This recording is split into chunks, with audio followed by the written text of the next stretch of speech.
The meeting between the labor unions and that of the board of SSNIT took place at the head office of TUC in Accra.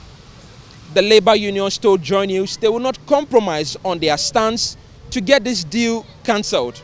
Dr. Yanoba is the executive secretary of TUC. SSNIT says that they have not made a decision to sell the stake of SSNIT in these 4 hotels to anyone.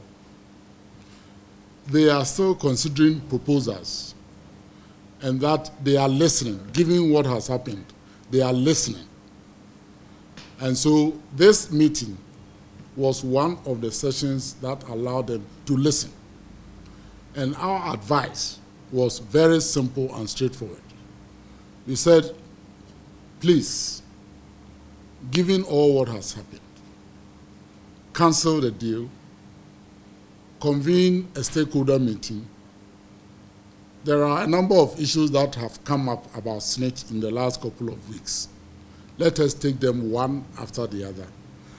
And what we concluded was that we are ready to work together with SSNIT board to make sure that the image that has gone out about SSNIT is changed. If they have taken the decision and they think that they have the right and the mandate to take a decision on behalf of SSNIT because they have been appointed, we wouldn't be sitting here with them. The decision has not been made. And we have advised that they should not sell our stake to anyone. I think we had a very fruitful meeting. The conclusion was clear that they are listening. And this came from the board chair, that please, we are still listening. That question you asked was asked to them. And the answer was, we are still listening.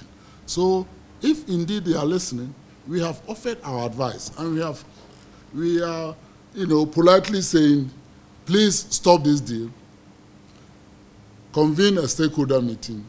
Let's look at this investment. Let us look at the other issues that have come into the public domain. No. There's no ultimatum in this matter. Dr. Bampo Ado, who represents Clocks Access, the labor unions have some far-reaching proposals to the operations of SSNIT. He says the labor unions are now in a position to take control of the operations of SSNIT. There were so many negatives in the transaction that we have pointed it out to them. How can you go through a tender process and you give specifications, and then along the line you change the specifications? Our Procurement Act does not allow this. We've told them to cancel the deal.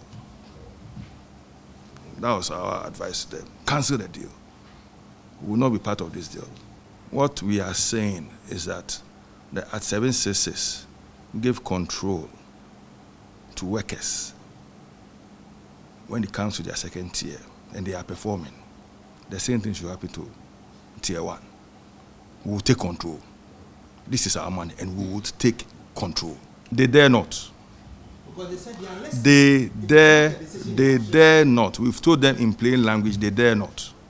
They dare not go ahead with this, and we've told them. That's why I'm saying we're not convinced, and we tell them in plain language, we are not convinced with what you are telling us. We are not convinced. We are not convinced at all. And we're going to ask for a total restructure of SSNIT. Because this is not how you should manage workers' money. And it's because the money this is not government money, this is workers' money. And one will say, why should government be appointing even a chair to the SSNIT board? It's not government money, it's workers' money. It's workers that must appoint who is supposed to steer our affairs for us. So we're going to look at that. We're not going to allow it. The labor unions are now calling for a stakeholder engagement with all players within the sector. However, they insist that their stance to get this deal cancelled will not change. For Joy News, Michael Ashale.